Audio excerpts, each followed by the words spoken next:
എന്ത് ചെയ്തിട്ടും കുട്ടിക്ക് പഠിത്തമൊന്നും ശരിയാവണില്ല. ദൃഷ്ടിദോഷോ എന്തോ നാവേറോ എന്തോ പറ്റി തോന്നുന്നു. ചില വീട്ടിൽ അങ്ങനെയാണ് അല്ലേ. ചില കുട്ടികൾ നന്നായിട്ട് സ്കൂളിലേക്ക് പോയിട്ട് നന്നായിട്ട് ക്ലാസ് ശ്രദ്ധിച്ച് പഠിച്ച് മിടുക്കരായിട്ടുണ്ടാകും 10ാം ക്ലാസ് വരെ. +1 +2 ആകുമ്പോഴേക്കും അവർ ഉഴപ്പണുണ്ട്. ചിലപ്പോൾ നമ്മളെ ദൃഷ്ടിദോഷം കൊണ്ടായിരിക്കാം, ചിലപ്പോൾ ചിലവരുടെ നാവ്, ചിലവരുണ്ടല്ലോ എന്താ അവൻ്റെ ഒരു പഠിത്തം അങ്ങനെ പറഞ്ഞാൽ നമ്മളെ കുട്ടികൾ അവിടെ സ്റ്റോപ്പിടും. പിന്നെ അവർക്ക് പഠിക്കാനൊരു ഉഷാറ് കിട്ടില്ല. അതുപോലെ തന്നെ നന്നായിട്ട് ജോലി ചെയ്ത് ഗൾഫിലൊക്കെ നല്ല നിലയിൽ ജോലി ചെയ്തിരുന്ന ആൾക്ക് പെട്ടെന്ന് അസുഖം പിടിച്ചു, ഗൾഫിൽ നിന്ന് ജോലി മാറ്റി വെച്ച് നമ്മൾ എക്സിറ്റ് അടിച്ച് പോരേണ്ട ഒരു ഗതി വരുന്നുണ്ട് അല്ലേ. പിന്നെ എന്ത് ചെയ്താലും വീട്ടിലെ ലഹളകളെ ഏത് സമയത്തും ലഹള കൂടിയും കൊണ്ട് വീട്ടിലുള്ളവർ അന്യോന്യം ഒരു എന്താ പറയുക, വൈരികളെ പോലെ. ഭാര്യയും ഭർത്താവും തമ്മിലൊരു സ്വരച്ചേർച്ചയില്ല, മക്കള് തമ്മിലൊരു സ്വരച്ചേർച്ചയില്ല, കണ്ടോ നോക്കിക്കോ എന്ന് എല്ലാവരും തമ്മിൽ കടിച്ചു കീറാൻ വന്നുകൊണ്ട് എപ്പോഴും. അതൊക്കെ എന്തുകൊണ്ടാണ് നിങ്ങൾ എപ്പോഴെങ്കിലും ആലോചിച്ചിട്ടുണ്ടോ? ചിലപ്പോൾ നമുക്ക് ശത്രുദോഷം കൊണ്ടായിരിക്കാം. ഇങ്ങനെയുള്ള പലവിധ കാര്യങ്ങളും നമ്മുടെ ഭൂമിയിൽ നടക്കുന്നുണ്ട് അല്ലേ.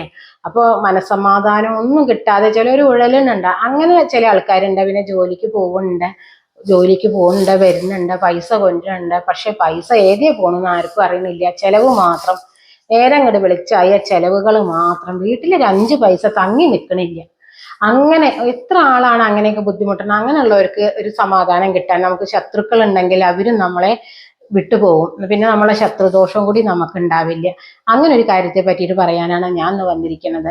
അപ്പോൾ വീഡിയോയിലേക്ക് കിടക്കണതിൻ്റെ മുമ്പ് പറയുകയാണ്, എല്ലാവരും ഇഷ്ടപ്പെട്ടെങ്കിൽ ലൈക്ക് ചെയ്യുക, ഷെയർ ചെയ്യുക, സബ്സ്ക്രൈബ് ചെയ്യുക, പിന്നെ ബെല്ലൈക്കനും കൂടി അമർത്തണം. എങ്കിലേ ഞാൻ ഇടുന്ന എല്ലാ വീഡിയോസും നിങ്ങൾക്ക് കാണാം. ഹായ്, ഹലോ, രാജി വ്ളോഗ്സിലേക്ക് എല്ലാവർക്കും വലിയൊരു സ്വാഗതം. ഇന്ന് ഞാൻ പറയാൻ പോണത് ശത്രുദോഷം കൊണ്ടാണെങ്കിലും കണ്ണുദോഷം കൊണ്ടാണെങ്കിലും ബുദ്ധിമുട്ടുന്നവർക്കൊരു നല്ല റെമഡി ആയിട്ടാണ് കേട്ടോ നമ്മൾ വന്നിരിക്കുന്നത്. പണ്ടേ നമ്മളെ വീടുകളിൽ കണ്ടിട്ടുണ്ട്, വിവാഹം കഴിഞ്ഞ് വരുന്നവരെ നമ്മൾ ആരതി ഒഴിഞ്ഞ് സ്വീകരിക്കണം, നിങ്ങൾ കണ്ടിട്ടുണ്ടല്ലേ. അപ്പൊ അത് എന്തിനാണെന്നറിയോ? ഒരുപാട് പേരുടെ മുന്നിലാണ് നമ്മളുടെ കുട്ടികൾ കല്യാണം കഴിക്കാൻ വേണ്ടി സ്റ്റേജിൽ കയറി നിൽക്കണം. മുറ്റത്താണെങ്കിൽ ഒരുപാട് ജനങ്ങൾ ഉണ്ടാവും. അവരുടെയൊക്കെ ശ്രദ്ധ അന്ന് ആ കല്യാണ പെണ്ണിന്റെയും ചെക്കൻ്റെയും ദേഹത്തിലേക്ക് പോകും. അവരുടെ കണ്ണുകളിലേക്കാവും എല്ലാവരും നോട്ടം അല്ലേ. പുതിയ 2 വ്യക്തികളെ കാണാൻ അവര് ചെയ്യണ ചടങ്ങുകൾ മാത്രം ശ്രദ്ധിച്ചുകൊണ്ട്. അപ്പൊ ചില ആൾക്കാർ പറയും, എന്താ ശിവപാർവതിമാരെ പോലെ ഉണ്ട്, എന്തൊരു യോജിപ്പല്ലേ കാണാനൊക്കെ അല്ലേ. അതോടുകൂടി ആ കുട്ടികൾക്ക് പിന്നെ ഒരു ഇതുണ്ടാവില്ല, ഐശ്വര്യം ഉണ്ടാവില്ല. വീടുകളിലേക്ക് കയറി വന്നാൽ അവർക്കൊരു സ്വരച്ചേർച്ചയോ മനസ്സമാധാനം ഒന്നും ഉണ്ടാവില്ല. അതിനു വേണ്ടിയിട്ട് എല്ലാ ദോഷങ്ങളും കളയാൻ വേണ്ടി നമ്മൾ അവരെ ആരതി ഒഴിഞ്ഞ് സ്വീകരിക്കുന്നുണ്ടല്ലേ. എല്ലാ ദോഷങ്ങളും പോവാൻ വേണ്ടിയിട്ടാണ് നമ്മൾ അന്നേ ആരതി ഒഴിയുന്നത്. ഇപ്പൊ ഞാൻ ഈ പറയുന്നതും ഒരു ആരതിയെ കുറിച്ച് തന്നെയാണ്. അതിന് ചെറിയൊരു വ്യത്യാസം ഉണ്ടെന്ന് മാത്രം. നമ്മളെ കുട്ടി പഠിക്കണില്ല, അല്ലെങ്കിൽ നമ്മളെ കുട്ടിക്ക് ഒരു ഉഷാറില്ല, അല്ലെങ്കിൽ നമ്മളെ വീട്ടിലെ ആരൊക്കെ ആണോ നമുക്ക് തോന്നുകയാണ് എന്തോ അവൻ ഇതുവരെ അങ്ങനെയല്ലായിരുന്നു, അവൻ എന്തൊക്കെയോ ഉണ്ട്, ശനിദോഷമാണോ എന്തോ അറിയണില്ല, എന്തോ വന്ന് പെട്ടിട്ടുണ്ടെന്ന് അങ്ങനെ തോന്നുമ്പോൾ നമുക്ക് ചെയ്യാൻ പറ്റുന്ന ഒരു കർമ്മം വീട്ടിൽ തന്നെ ചെയ്യാട്ടോ. അതിന് കൂടുതൽ സാധനമൊന്നും വേണ്ട. നമ്മൾ തളിക, ഒരു പിച്ചള തളിക ഉണ്ടെങ്കിൽ അത് ഏറ്റവും നല്ലത്. അല്ല, നമ്മൾ മത്സ്യമാംസാദികൾ ഉപയോഗിക്കാത്തൊരു സ്റ്റീൽ തളികയാണെങ്കിൽ അതും നന്ന്.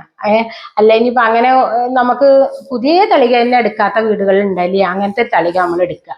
ഇനി ബീച്ചുകളുടെ നമ്മൾ ഓടിൻ്റെ ഒക്കെ ഉണ്ടല്ലോ, അങ്ങനത്തെ തളികയാണെങ്കിൽ ഏറ്റവും ശുഭം അങ്ങനത്തെ കാര്യങ്ങളൊക്കെ കേട്ടോ. അപ്പൊ അങ്ങനെ ഒരു തളിക നമുക്ക് ആദ്യം വേണ്ടത്. പിന്നെ വേണ്ടത് നമുക്ക് കുറച്ച് മഞ്ഞൾപ്പൊടി കുറുന്നനെ നമ്മൾ വെള്ളത്തിൽ കലക്കുക. ഒരുപാട് വെള്ളം പോലെ കലക്കണ്ട, കുറുന്നനെ കലക്കിയ കുറച്ച് മഞ്ഞൾപ്പൊടി വെള്ളം. പിന്നെ നമുക്ക് വേണ്ടത് വെളുത്ത ചുണ്ണാമ്പ്. നിങ്ങൾ കണ്ടിട്ടില്ലേ, നമ്മൾ മുറുക്കാൻ ഉപയോഗിക്കുന്ന ചുണ്ണാമ്പ്, വെളുത്തിട്ടുള്ള ചുണ്ണാമ്പ്. അത് നമ്മൾ എന്ത് ചെയ്യുന്നു, ഈ മഞ്ഞൾ വെള്ളം തളികയിലേക്ക് പറഞ്ഞതിന് ശേഷം അത് നമ്മൾ ഈ ചുണ്ണാമ്പ് കൂടി ഇട്ട് കലക്കുമ്പോഴേക്കും അതിന്റെ കളറ് മാറും. മഞ്ഞയും വെള്ളയും കൂടി കൂടുമ്പോൾ ചുവപ്പ് കളർ വരും. കണ്ടല്ലോ, ആരതിത്തട്ട് മനസ്സിലായില്ലേ. അങ്ങനെ ഒരു ആരതിത്തട്ട്. പിന്നെ അതിലേക്ക് നമുക്ക് വേണ്ടത് ഒരു വെറ്റില, ഒറ്റ വെറ്റില, നല്ല വെറ്റില നോക്കിയിട്ട്, കീറലും കേടും ഒന്നും കൂടാതെ ഓട്ടപ്പെടുകയൊന്നും ചെയ്യാത്ത ഒരു വെറ്റില. പിന്നെ നമുക്ക് വേണ്ടത് കർപ്പൂരം. ഇനി നിങ്ങൾക്ക് നമ്മൾ കണ്ടിട്ടില്ലേ ഭഗവാന്, എന്താ അയ്യപ്പനെ നമ്മൾ ശബരിമല കാലത്തൊക്കെ നിങ്ങൾ പ്രത്യേകിച്ചും കണ്ടിട്ടുണ്ടാവില്ലേ. ഏത് അമ്പലത്തിൽ ചെന്നാലും കർപ്പൂര ദീപം കണ്ടിട്ടുണ്ടല്ലേ. കർപ്പൂരം, അങ്ങനത്തെ കർപ്പൂരാണെങ്കിലും കുഴപ്പമില്ല. ഇനി നമുക്ക് പച്ചക്കർപ്പൂരത്തിന് കുറച്ച് വില ഉണ്ടായിരുന്നല്ലോ. ചില വീടുകളിൽ പൂജ കാര്യങ്ങൾക്കൊക്കെ കൊണ്ടുവന്നിട്ട് പച്ചക്കർപ്പൂരം ഇരിക്കുന്നുണ്ടാവും. എങ്കിൽ പച്ചക്കർപ്പൂരായാലും അതിലൊരു കട്ട കർപ്പൂരം, ഇത്രേ നമുക്ക് വേണ്ടുള്ളൂ.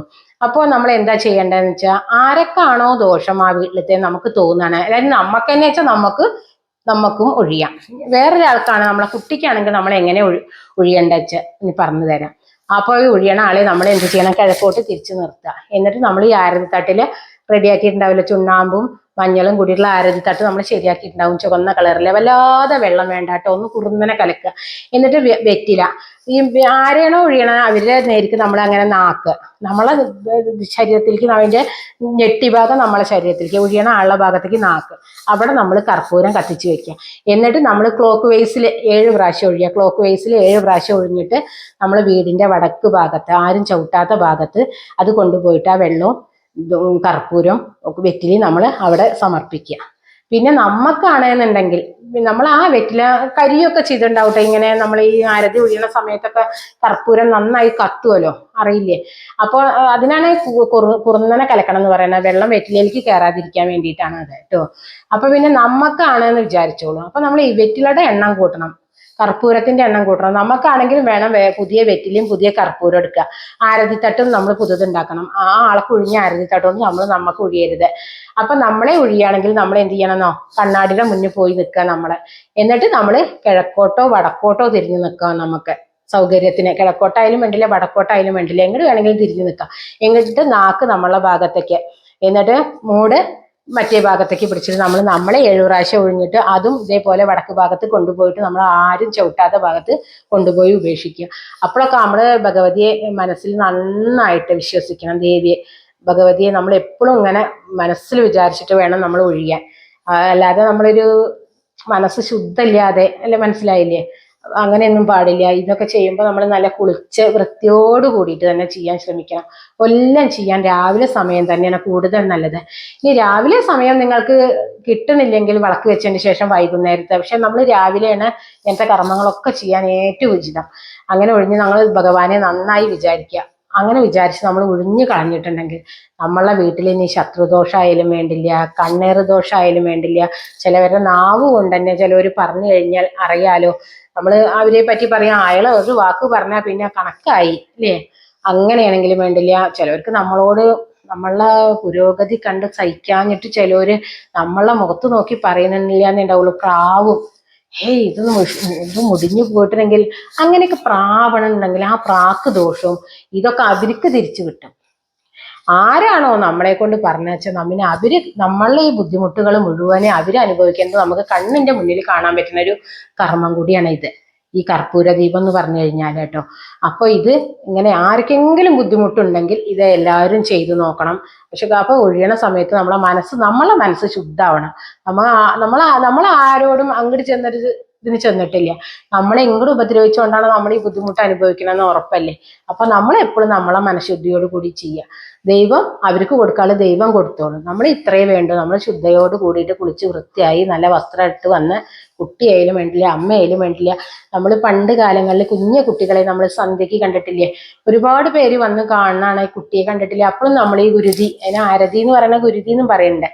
അങ്ങനെ നമ്മൾ ഒഴിഞ്ഞിട്ട് പാലുള്ള വൃക്ഷങ്ങളുടെ ചോട്ടിൽ നമ്മൾ കൊണ്ടുപോയിട്ട്, നിങ്ങൾ കണ്ടിട്ടില്ലേ, സമർപ്പിക്കണത് സന്ധ്യക്കാണ്. അത് വിളക്ക് വെച്ചതിന് ശേഷമാണ് ചെയ്യണത്.